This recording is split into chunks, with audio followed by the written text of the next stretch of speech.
country. But you know who they've been great for? Companies that don't like the country. Places like Amazon. Amazon has profited enormously, maybe more than anyone else, from the coronavirus pandemic. Small businesses, family-owned companies, restaurants especially, have been destroyed. Research by the website Yelp found that more than half the restaurants that temporarily shut down because of coronavirus closed for good by July. One restaurant that refused to close is the Sunday River Brewing Company in Newry, Maine. The owner of that business, Rick Savage, came on this show in April to announce that he would remain open in defiance of the governor of Maine, Janet Mills, one of the worst governors in the country, in defiance of her order. Watch this. We've had enough of it. We're encouraging all businesses in Maine to open up. We should have never been shut down in the first place. We need to open back up, get this summer tourist business going, or we're going to lose a third of our restaurants.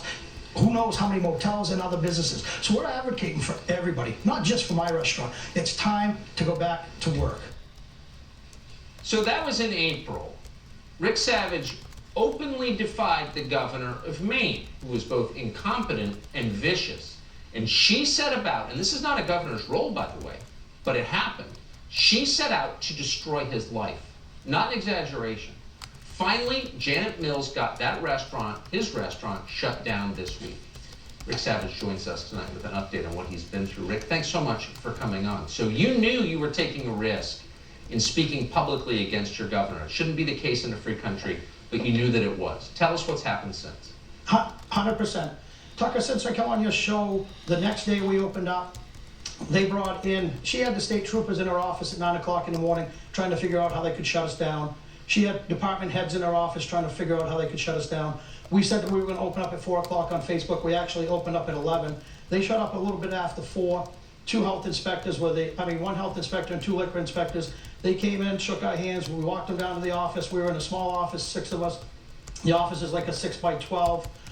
We talked for a few minutes. The health inspector took our health license, which meant now we can't serve booze because you need a health license in order to serve alcohol. So we signed the paperwork. We were very good with them. And then they left. The next day we got another one. We're up to like 30 something inspections since I was on your show. The state has been coming right after us. We've been in court. They opened up a court for us. The courts have been shut down. She had a court open up for us. These are court papers right here that we've been dealing with just since May 1st.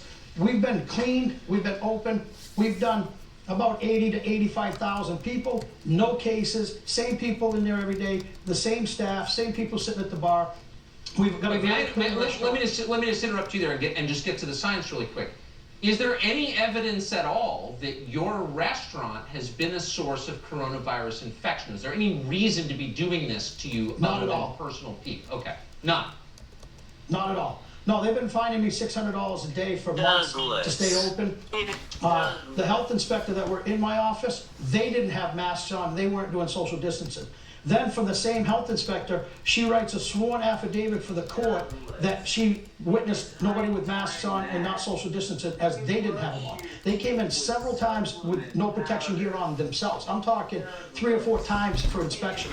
We've been inspected so much. We're the most inspected restaurant in the state of Maine. We're the only restaurant in the state of Maine that's been in court, okay? We're the only restaurant in the state of Maine that they've shut down. We're the only 2 people, my brother and myself, that have a mask mandate from a judge that orders me to wear a mask 100% of the time I'm in my restaurant, even if I'm drinking a cocktail or eating, okay? I made a deal, we tried to make a deal yesterday that I would stay out of my own restaurant to keep it open for my staff until this is all over. No, they struck it down. They imposed a $5,000 a day fine on us starting today. The Assistant Attorney General was chuckling when he read the court order. She was chuckling. She was like a kid in a candy store, like she just got what she wanted after months of trying to put me out of business. I'm like, are you kidding me? You know, I got 65 families that work there. We're coming into the holidays, and we will take care of our staff. We will definitely take care of our staff to make sure they're taken care of for the holidays.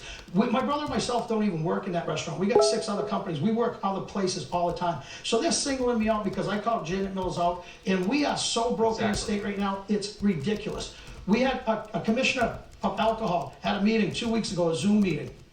He basically said in a Zoom meeting, he apologized for being behind and said he's working on a 39-count indictment against the Sunday River Brewing Company, which put him behind. So they're not even doing their own stuff. This is an instrument of tyranny. You're being punished for speaking out. The media in your state, which is utterly corrupt, has taken the side of your governor, who is incompetent.